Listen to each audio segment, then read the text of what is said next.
Husband, in honor of our marriage, I give you a regiment of battle mechs and the means to support them in perpetuity. My love, in honor of our marriage, I give you a vast prize.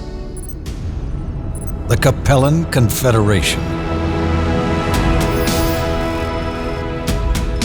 Lancers, we have been called to war. Operation RAT is a go. Our objective? To cripple the Confederation's military-industrial complex, to bloody their most fanatic battle mech regiments, and to take their territory for our own, thus securing our borders for our newfound alliance with House Steiner. To do this, all 8 of the Crucis Lancer RCTs have been called upon to take one system, the most vital planet targeted by the Federated Suns, the fortress world of Tikhonov.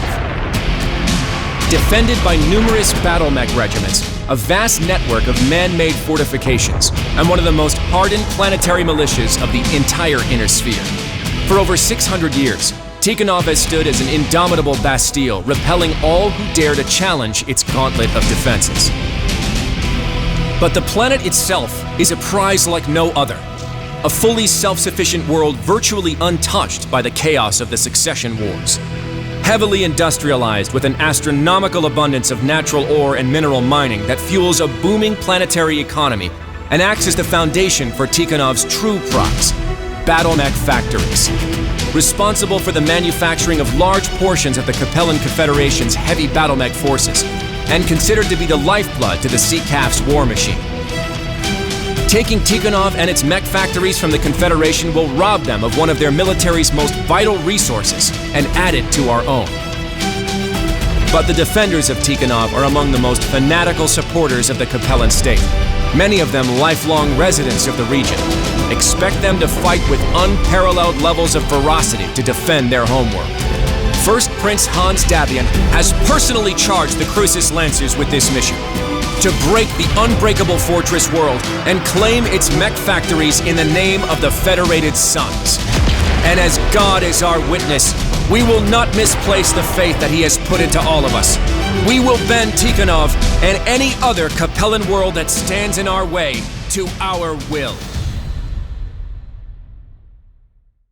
All right, Battletech fans, here we are with episode number 30 of Battle Talk. It's a big time anniversary, and as such, we got ourselves a special guest on right here. Folks, say hello to Chris Lowrey. Did I say that right? Yes. Did I say it wrong? Did. All right, cool. I know I just asked you, but my brain will totally forget something 5 minutes after somebody told me. So it's fine. I'm terrible with names as well. So thank you. I appreciate your understanding. Folks, we have the narrative director for Mechwarrior 5. Is that right? Yes, as of just the past few DLC expansions. So I started becoming a narrative director on the team around the time that Kestrel came. I worked on many games and many a National Geographic special and various other things that to pretty much get to the point where I had an opportunity to join up with both CGL and Piranha Games. That is kind of amazing to me, because one of the things about my channel is that I like to tell stories. I tell folks all the time, I don't just want to tell war stories, I want to tell your stories. I want to tell the stories of all the feats of daring do that go on the battlefield, and just the stories of ordinary people doing extraordinary things. So it really fascinates me, your particular position. What is that like? Like, how does that job work exactly? It's a lot of different things happening all at once, I would say, because not only at least for the DLC expansions, I am not just serving as the narrative director, but I'm also a senior designer. So that means that in addition to writing a lot of the scripts for a lot of the story sequences, directing the vocal cast, and working with the cinematics team, I'm also trying to pretty much develop the back end and do some blueprint scripting to get some of the stuff like the quest chains to pretty much appear when they need to appear. For the most recent updates, a lot of the bounty hunter messages that are going to come through, are going to be stuff that I have to pretty much set up the systems for as well. So yeah, it's definitely part of the job, and it's definitely been a rewarding part of the job, but it's not like the only thing that I do on the team. So what else is it that you do? So as a senior designer, I came on to Mechwarrior 5 pretty much about 6 months before the vanilla product came out, and at that time I was mostly doing kind of systems design stuff. So a lot of like the basic markets for how items appear in the stores, how the mechs appear when we call them toys or targets of interest, which are like the rare mechs and the rare items that kind of populate the star map come in, and how all that interacts with the store and everything and gets injected into it. So like all those systems were pretty much what I initially came onto the team to pretty much perform, as well as do a little bit of the final weapons balance and campaign balance for a lot of the proc missions. But afterwards, as we started moving on into the follow-up DLC, I became a little bit more active on the script writing side of things, especially when it came to the quest. I would say that for Legends of the Inner or Heroes of the Inner Sphere, we had some story outlines from Randall and a few other people that worked with the product before, and there was kind of temporary things that were in there. But they kind of, they weren't final at that point in time. Like a lot of them were pretty much having you fight against,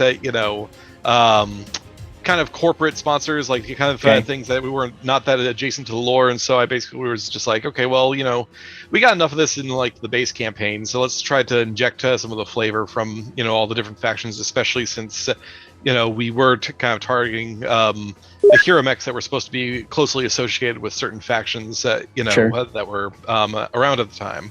So that aspect of the job I find really fascinating. It's just because I try to craft narrative beats in my own stories, and I run a side campaign with my players. We call it Vega, and they get little video briefings and everything. And I'm trying constantly to be like, okay, what beats can I put in this story? What little clues can I drop off here? And to me, that's just such a fascinating thing. So when you reached out, I was like, oh, like this is my people. Like, oh my gosh, that's so cool.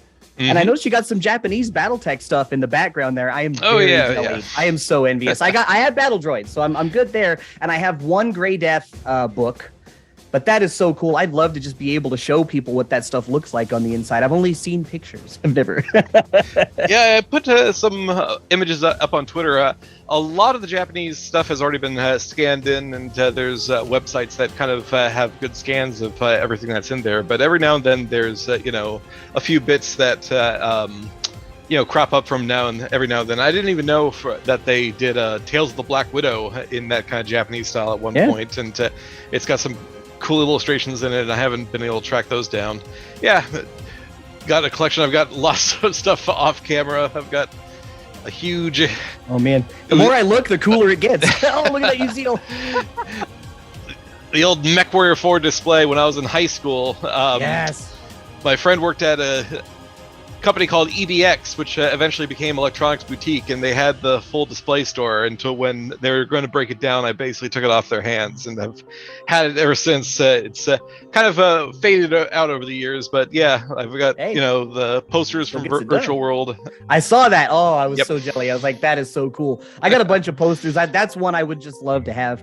But I mentioned it because I kind of wanted to dovetail into the art aspect of the whole thing, because I know you do some art for Battletech as well, right? So yeah, in addition to working on Mechwarrior 5, I also work with Catalyst Games doing a lot of illustration and sculpting work for them, especially with starting with the Wave 2 of the recent Kickstarter for the Clan Invasion. I've been brought on working with Anthony Scroggins or Shimmering Sword to work on the revitalized miniature line, as well as a lot of the illustrations. We got several of his pieces up here in the studio. I love him.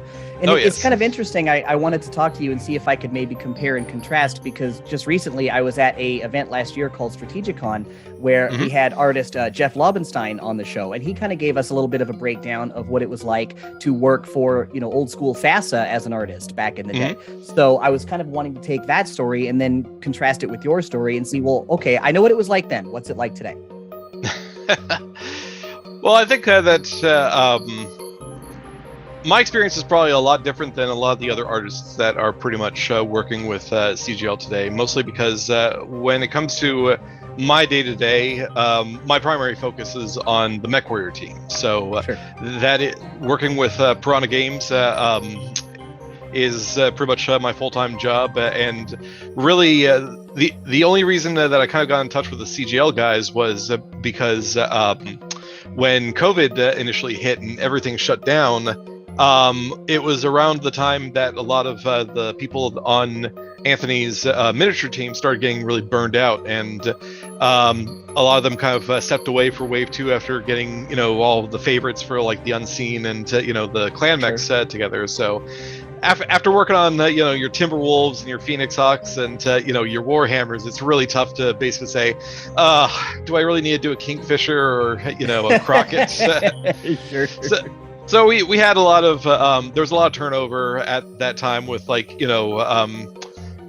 a lot of those sculptors basically saying, look, I busted my ass for Wave 1, and so, we're looking for things or new blood to come in. So I was actually at the Mechwarrior 5 launch party, and Anthony was telling me how all the work was kind of coming together, and that was in December of 2019. And so when I remember it exactly, I have pieces of art on my wall that he got me in the before times. But yeah, so launch party for Mechwarrior 5 was pretty much in December of 2019, and then March of next year, everything was shut down and no one could do anything. And so basically, Anthony had a lot of sculpts that still had to be done because man oh man did they commit to a lot of sculpts for that initial Kickstarter. And I had a lot of free time on my hand just because no one was going anywhere and no one was doing anything. And so I pretty much kind of jumped on and, started doing some 3D sculpting work for them. Sure. So, basically after that, I was kind of just hey, I still wanted to do it, even as we kind of slowly return to, a normal life post-COVID and everything. Sure. But I obviously, don't have as much free time as I used to back, in 2020 and everything like that. So my role on the CGL side has definitely ramped down. So where for the Clan Invasion Kickstarter, I worked on 12 of the miniatures in the Wave 2 line, and a bunch of the illustration work. For this next go-around for the next Kickstarter, I've only, really worked on 6 of them so far. I still am, doing a few for upcoming rec guides and everything, so. Sure. So I remember in the conversation with Jeff, I'm sorry I didn't mean to cut you off. I hope I wasn't being the conversation with Jeff, he had said the focus back in the day was almost, or if not more, on world building than necessarily targeted things in general. And so that's the other thing I was kind of looking to see with interest toward is what's it like working where you're like, okay, I'm working on this thing. This is the thing. I'm not doing anything else. It's just this. Do you think that leads to burnout faster? Or do you think that, nah, that's fine. It's just we have to have these kind of things in place? I think anything can lead to burnout if you pretty much do, just one thing ad nauseum. And I think that's, really why I've been very happy to work not just on the Mechwarrior side of things, but also the Battletech side of things. Because for Mechwarrior, your Mechwarrior 5 in particular is, very much a succession war product. So we're really focused on things that that happen prior to the clan invasion, and the miniature line in the Kickstarter is very much well past the clan invasion now, and we're looking towards I don't want to commit to anything before the Kickstarter is out, but we're pretty much filling up the back line of pretty much everything from TRO 3025 and almost all the way up through 3050, is pretty much on the table. We won't get around to everything, but I think that we'll, with this upcoming Kickstarter, we'll be pretty much content complete on revitalizing the entire mech line for 3025, and a good chunk of the 3050 and the 2750 stuff, and still a healthy amount of other mechs in further into the Civil War time and everything as well. So I think that that kind of allows me to kind of not get too burned out because I work on the narrative stuff more on the Civil War, the Succession War side of the franchise, whereas on the miniature work side of things that you do for the hobby, you're very much more into the clan invasion and like those later time periods, and working on revitalizing some mechs that really started as some clunkers in the beginning. I think that one thing that kind of keeps me enthusiastic about everything is that those mechs that really just got pretty much beat with the ugly stick in the original right, sure, in the original incarnation of their designs, we've been able to really go back and revitalize, and those are kind of like the ones that everyone else is just like, do I really want to do the Crockett? And I was like, oh, I'll do that one. Yeah, why not? Crockett's great. I love the Crockett. Well, that's the thing is that even before Mechwarrior, I was like very big into tabletop, and so the mechs that I really gravitated towards, like snagging up when it came to the miniature lines, were those mechs that were not that popular because their art was not that good, sure. But their tabletop stats were ridiculously good. So that's why you see things like the Horned Owl and the Vapor Eagle and the Kingfisher, which are all just nasty mechs on the tabletop, were ones that I got a chance to pretty much sink my teeth into, and also hopefully revitalize and actually make them look cool for as good as they are on the tabletop nowadays. All right, so let's take a look at some of these miniatures. We got the Horned Owl. I'm looking at the Sentinel, Hunchback, Vapor Eagle, Lancelot, Cataphract, Black Knight, Longbow. Let's see, you'll probably want me to share my screen with you, huh? You're like, it'd be nice if I could see that. You're like, hey, that might help. Instead of just telling everybody, you could show them. All right, so here we go. And you can zoom in as close as you want on that one. It's fairly high resolution. Woo-wee! This is all super fancy. This is way more than what I was used to. Wow! And of course, everybody knows my feelings on the Sentinel. I love the Sentinel and the Vapor Eagle. He's my boy. Just always will be. I don't care what anybody says. The Vapor Eagle, the Horned Owl, and the Black Python are pretty much the trio of this is why we can't have nice things mechs. And you know what? I love the Horned Owl, like ever since way back when it was that itty bitty little tiny miniature. I still loved it. And you've worked on all of these? Yes. So these are all the minis that I worked on for Wave 2. So if I could ask you a very small favor, this Kodiak right down here in the bottom right hand corner, there's a buddy of mine who his nickname is Bear, and that's like his favorite mech of all freaking time. Could you just say hi, Bear? Hi, Bear. Thank you so much. No worries. Oh man, those are so cool. Okay, so all right. The Vindy. Initially, when I started working on it, we thought that this was going to be a miniature that came in the Mercenaries box set, but then it got kind of shifted around over to the new beginner box set. So yeah, I was so jazzed. I love the Vindicator. Yeah, it's great to see this because so one of the LGSs that is in my area, has a very healthy painting group that actually has gotten really into the Battletech minis, and I went there a few times, and there's more than a few people who are painting up their intro box set minis with the Griffin and Vindicator in them, so it's great to see. And the Black Python, of course, another big favorite. Yep. So we've shown the miniatures for this guy over at Gen Con, but starting from here, this is going to be everything that's going to be coming with the Mercenaries Kickstarter this March. And I love how he's got beefy legs. He actually has legs that look like they could support it. Because the old one, it was like these itty bitty teeny tiny legs, like you skip leg day every day.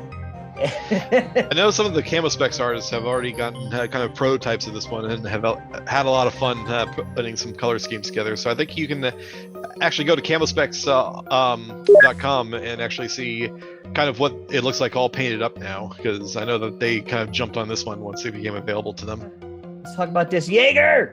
I just used a Jaeger mech. Now, I know a lot of folks like to talk trash on the Jaeger mech, but honestly, when you use it right, I don't believe there's such a thing as bad mechs. I mean, maybe there's one or two, but like, really, this guy gets a lot of hate and he doesn't deserve it. I love using the Jaeger mech unapologetically in Succession War battle value games because it pretty much comes in at half the cost of a catapult C1, so you can pretty much for like a few extra points, you can pretty much drop 2 Jaeger mechs on the battlefield for every single catapult C1 you put on.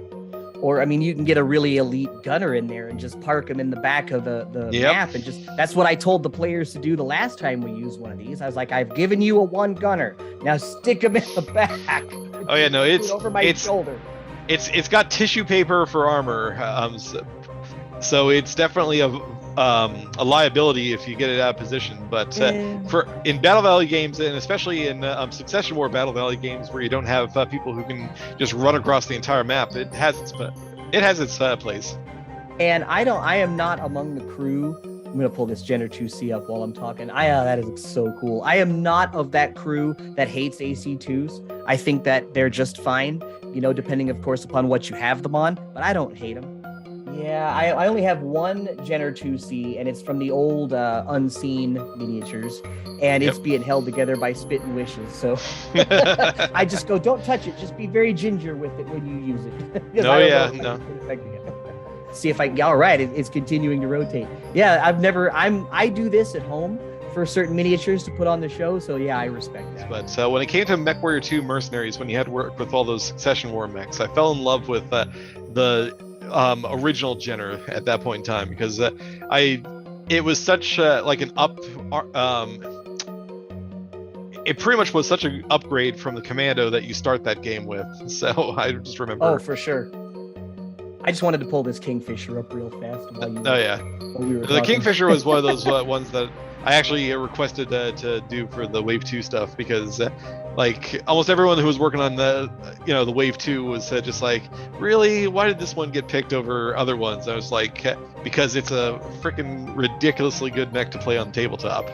Yeah, nothing wrong with it, and it gets ignored a lot, I find, just because one reason or another, but I don't see too many of them.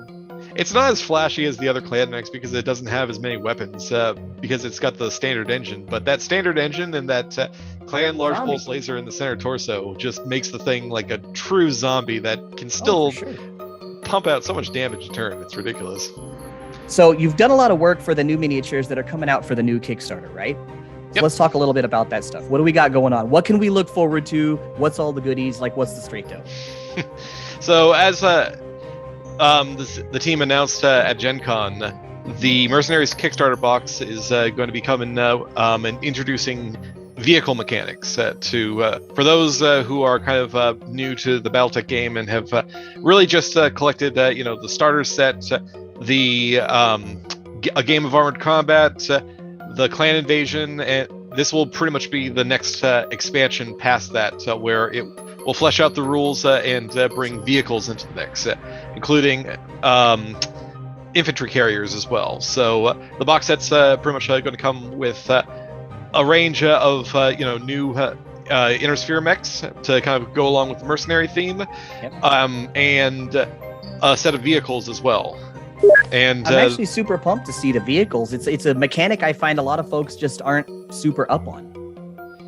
Yeah, you look at a lot of the players that play, the tabletop, and there's a lot of players that just play mech only, just because, that's pretty much where the action is. And for as dense of a game as Battletech is, when you pretty much look at infantry and vehicles, it's just more rules on top of everything else, which is, unfortunate that, players don't give it a try. But I think that, the other thing as well is that the vehicles never, in miniature form, didn't look as good as the mechs, and with this but with this recent refresh, we're going to see a huge quality increase in the vehicles, and now they're going to look fairly in scale with the mechs. So they're not in. I haven't worked on any of the vehicles yet, so I unfortunately don't have any of the vehicles to share. But I've worked on a number of the mechs that are both in the newest starter set as well as will be coming with the Kickstarter. And okay, I've seen this drawing. Oh, how freaking cool is that? I've met, or when I say met, I mean digitally met a few artists. So that's really neat. Like I've seen the pictures and I'm looking around. I'm like, oh, I remember that. That's so cool. And I love the dropship. He's just kind of off in the background there.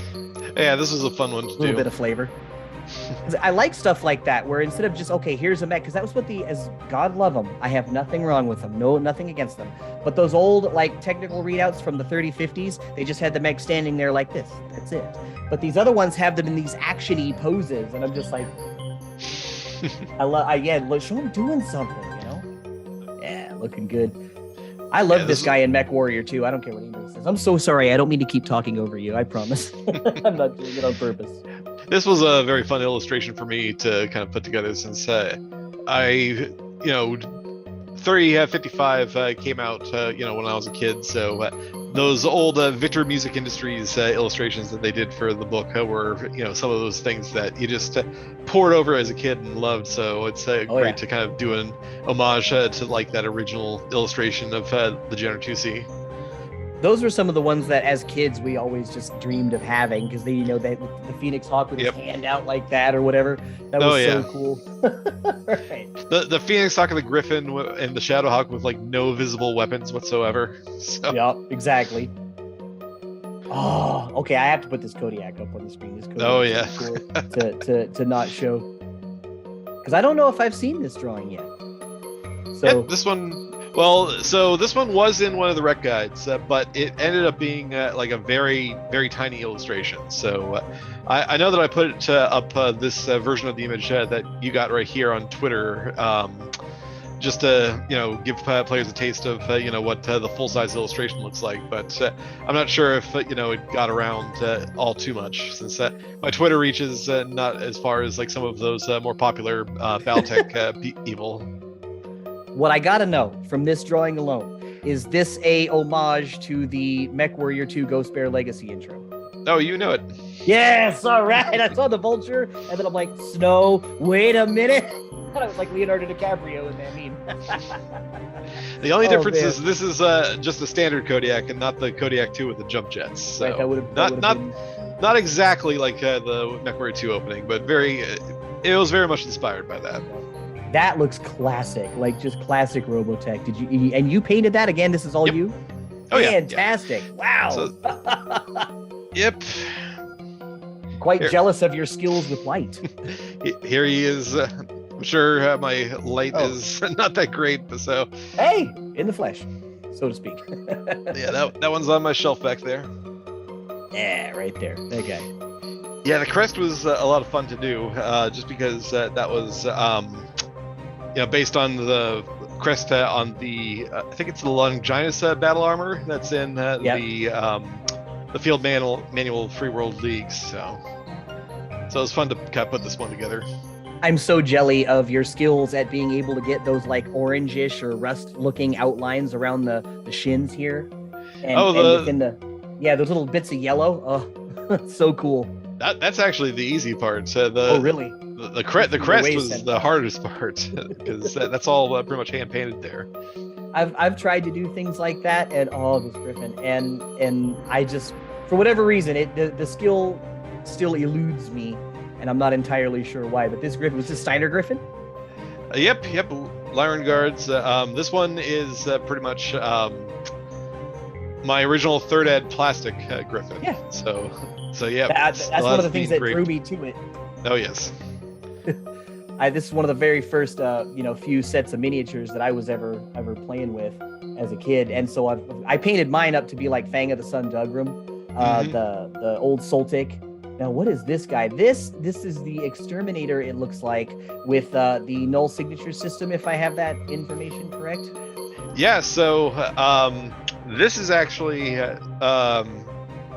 So I worked on the Spectre for the new Kickstarter, and when I knew I was coming to Gen Con, they wanted me to participate in the Masters and Minions event there. Okay. And part of the Masters and Minions event at Gen Con is that you really want to do something special for the people who are coming, and so they'll basically get a crack at the unique mechs. And so the 2 mechs that I brought for that event was pretty much this Spectre 4 with a null sig system and a Kodiak 3 miniature, which are both miniatures that are really in the case of the Kodiak, it's one of a kind. In the case of the Spectre, I had to pretty much print one up and keep one for myself. So I was gonna say, here's the Kodiak. Yep. And that is bomb looking. I love it. I don't know if that's scales you got down there or over here on the Earth, that's fur or what, but it looks great. It is Alpha Galaxy for the Raven Alliance, so it is feathers. Oh, I see. Okay. And I dig the highlighting around the claws that you got here.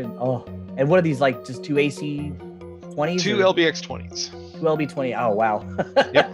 Okay, so don't get up next to them is what you're trying to say. Oh, yeah. They look pretty good side by side, yeah? Scale was even good. Yeah, so these were the 2 that pretty much were the giveaways from on my part for the Masters of Minions. So I unfortunately do not have these anymore. They have found good homes with some fans that attended Gen Con. Oh, look at this longbow. Let's check that guy out. I just did a Flashman like this in this particular camo scheme because of camo specs. Mm-hmm. So I was like, yeah, I can do that. So obviously yours is leaps and bounds above mine, but it still looks great. I love it. Yep, good old Robinson Rangers. Yeah.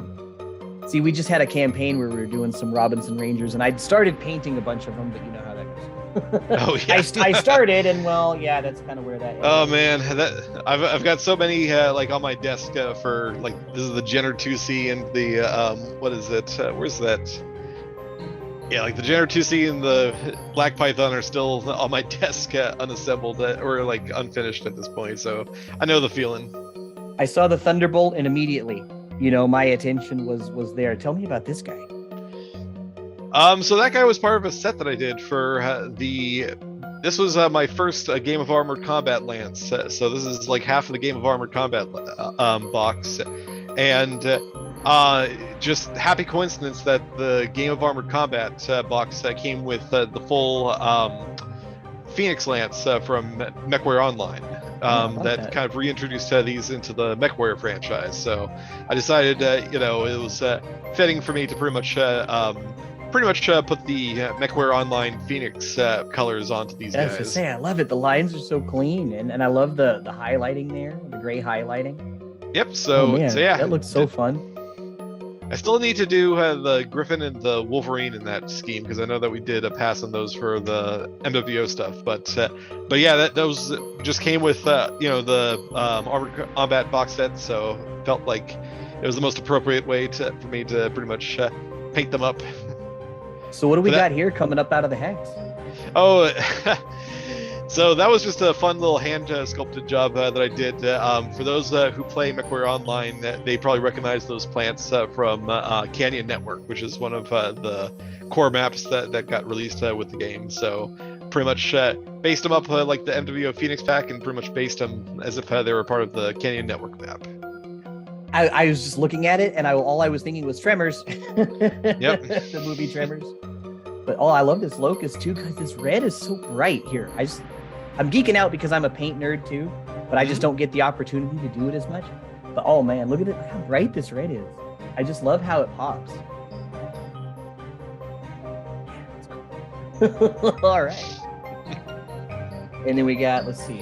Illustration for the Legends of the Kestrel Lancers. So this is our big narrative campaign that was like my first crack at pretty much the narrative direction work on the Mechwarrior, or Mechwarrior 5, I should say. Sure. And this is Hans Davian and his wife Melissa there, yes? Yep. So this is definitely kind of a non-canon illustration, but it's a great piece of marketing for the game itself. So I remember when we first unveiled the trailer for this, and it definitely had the effect. It got a lot of people excited, but then there's always those people who definitely know the lore well enough that they were just like, Comstar wouldn't have ever allowed them to bring Battlemechs to that event. They freaked out when Jamie Wolf brought swords to the event. Right. So, but yes, it was definitely to invoke kind of the spirit of what we were going for that expansion. That's I think my favorite illustration, even if it's not necessarily 100% canon. When it comes to the Mechwarrior stuff, the audience that kind of plays the game is not necessarily there is some crossover, but it's not the exact audience that you have that are familiar with the novels and the tabletop.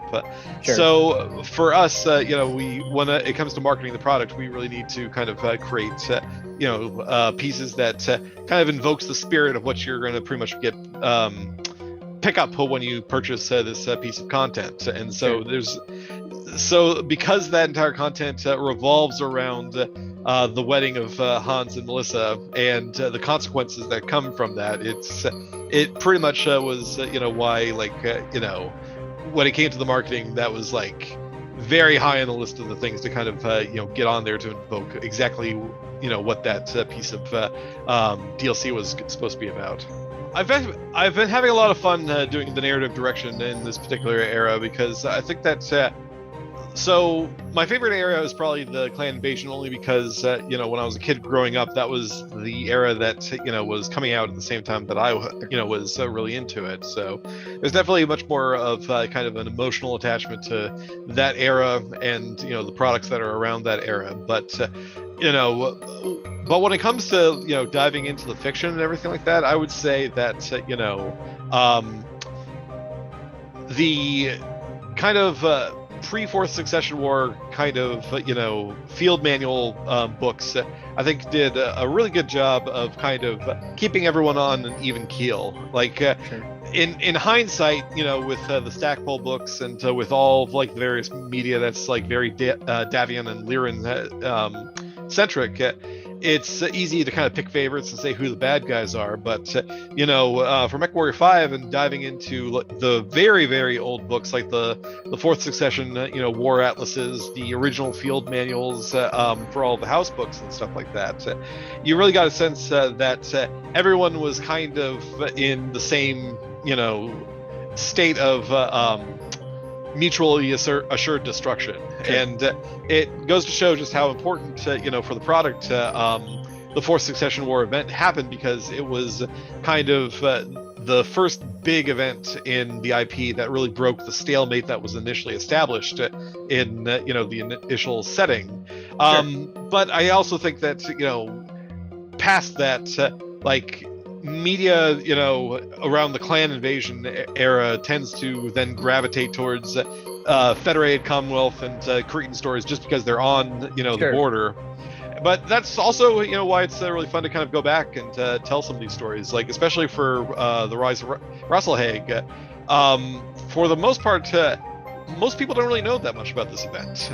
They know that Rasalhague is a thing, and it happened.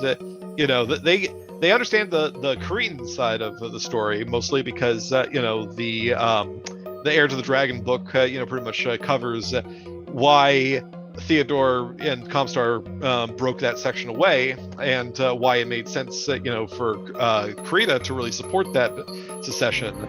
But you don't really see what led to that on the side of the Rasalhague people, as well as how the Lyrans were involved as well. That's kind of one of the things I loved about it, because I noticed that things like Rasalhague, things like that, don't get a lot of attention when it comes to these mainstream, because everybody's either focused on the clans or they pick their favorite house or whatever. And I've always just kind of dug their whole free spirit, hey, we just want to do our thing. Will you please just let us do our thing attitude? And most folks that I know anyway are just kind of it's a footnote to the clan invasion. They just So okay, if we're gonna talk about that, what in Rise of Rasalhague would you say was just one of the coolest things you're just so looking forward to bringing out and saying, what, I've wanted to do this, we got it now? I think it's just seeing things from their perspective. So I guess I don't want to give away too much of the story, but but I've already said this elsewhere, that the story picks up for this expansion in 3031, which is about a year and a half, 2 years after the Fourth Succession War pretty much winds down. And where you pretty much start in the story is very much, kind of, you're on kind of the opposite side of this major event where the first tier, which is basically a Lyran house unit that was made out of Rasalhague partisans and X-tier resistant movement members, joined the Lyran Commonwealth specifically to participate in the Fourth Succession War to gain freedom for their people, because they, at the time, thought that the Lyran Commonwealth was a much better alternative as far as a master to have than the Draconis Combine. And okay. And after the Draconis Combine, in the early Succession Wars, wore down the Tamar Pact, there was political incentive on the Lyran Commonwealth to pretty much keep the Tamar Pact happy and kind of restore that land that they pretty much, owned at a time. But also, was pretty much land that, the people of Rasalhague have kind of adopted as their own. And the thing that, a lot of that kind of is, those footnote bits in the lore when you read things like historical brush wars or you read the novels, you get a sense that, characters like Hakon Magnuson, like Christian Mansdottir, Tor Magnuson, like when you come to them in the Clan Invasion books and when you come to them in like the Cretan books, they all feel like they have a history, and that's because it is true.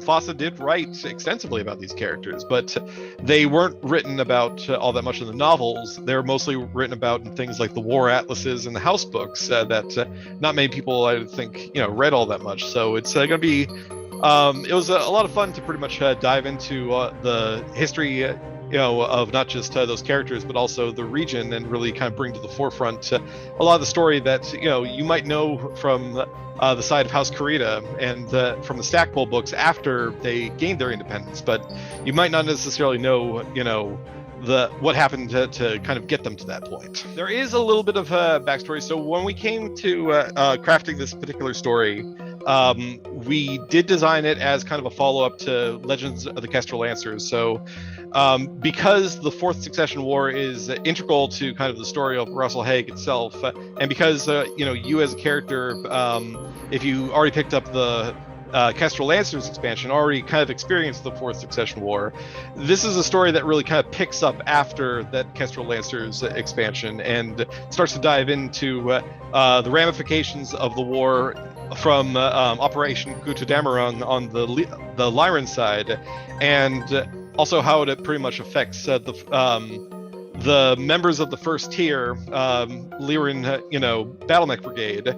Sure. And how that fed into, this independence movement that's been around since before the Star League, and how that all culminated into them gaining their independence, and what they had to sacrifice to get to that point. But it does seem like you got a lot of the world building aspect back that I was just talking about a second ago with Jeff Lobenstein, is that you guys got to flesh out a lot of this stuff and not just take the pre-existing lore that was already there for these characters, but you got to say, okay, well, what sort of situations or realms or environments can we put you in? And then you built that.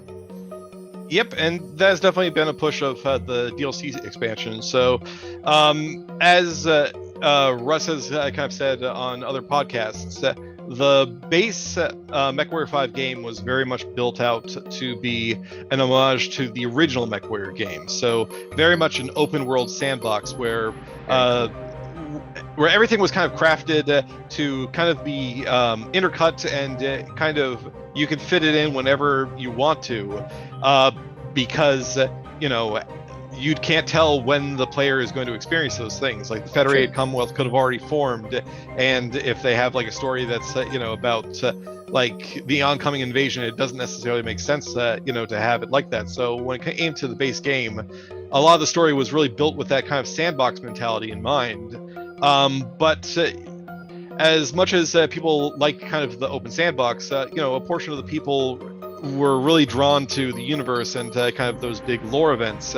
Sure. And that was something that, at least for the initial launch of the product, we didn't really hit, mostly because, it kind of, having things happen at exact periods in the timeline is kind of the exact opposite of the open sandbox experience that the game was going for at the time. But it made for very exciting, kind of new ways to experience the content when it came to developing the DLCs, which is why when it came to, Legends of the Kestrel Lancers, we were able to pretty much sit the player right to their, and put them into Operation RAT, working with the Kestrel Lancers. And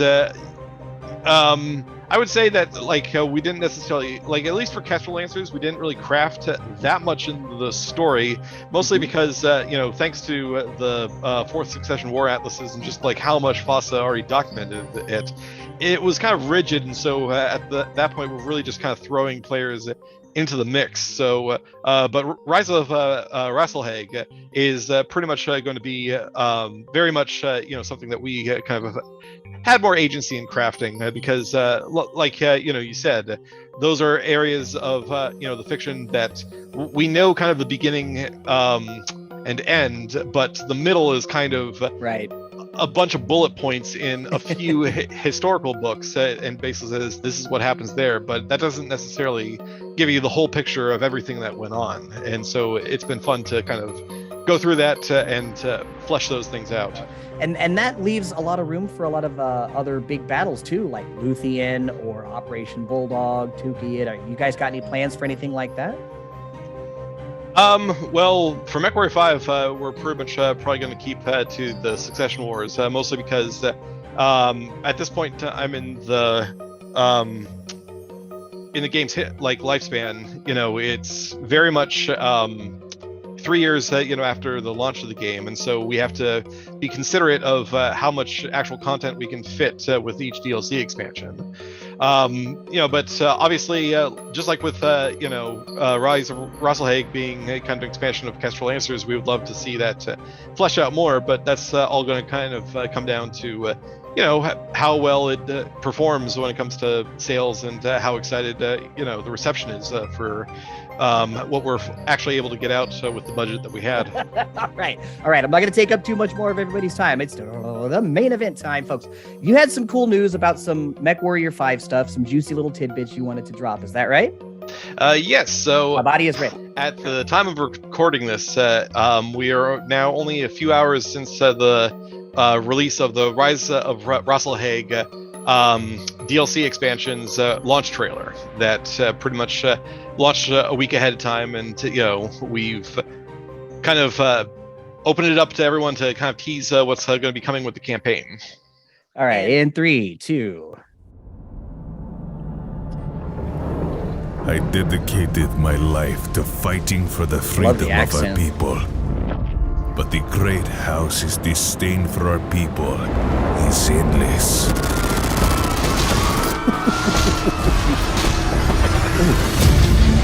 All right. For over 700 years, I ain't going both House anywhere. Kurita and House Steiner have used their lies of equality to justify the oppression of our people. I am here to announce we will be recognized as the Free Rasalhague Republic. I am Obersta Christian Mountdottir of the Kuz Army of the Free Rasalhague Republic. Do not listen to the lies of these Rasalhague terrorists in the name of the dragon. Fight! Well, hello, fellow mercs. Not so fast on that evac. We need to throw down first.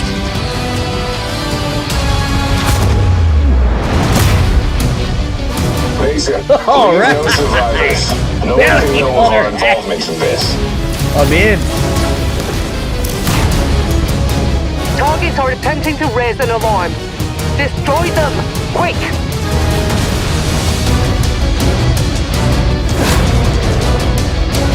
Alert! Alert! All first tier and supporting mercenary forces, we are under attack! If by some miracle I The team did a survive, great job bringing it to I life. can promise you one thing. I will make them pay.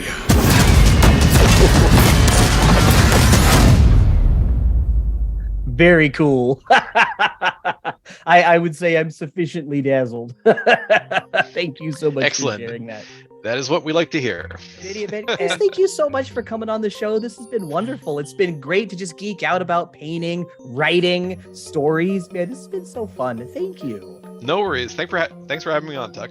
Absolutely. We will see you next time right here out on the space lanes. Thanks for coming out, guys.